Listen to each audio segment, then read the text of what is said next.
Ça y est, c'est les vacances. Et moi, j'ai rendez-vous à la gare pour un voyage de dingue. Pour se retrouver facilement, mon pote m'a donné rendez-vous devant le poteau de la gare. C'est simple, on peut pas se rater.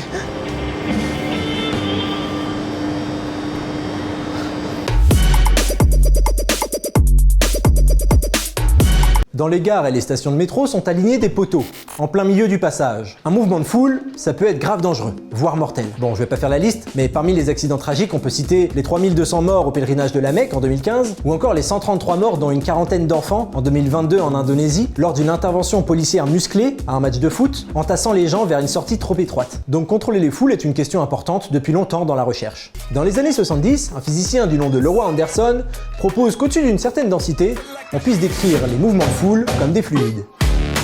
La foule c'est de l'eau. Mais si on peut décrire la foule comme un fluide, alors est-ce qu'on peut utiliser les techniques qu'on connaît déjà, comme la mécanique des fluides, pour la contrôler? Et là, il y a l'acteur d'Aquaman qui a une super idée. Pas du tout, on est encore sur des scientifiques.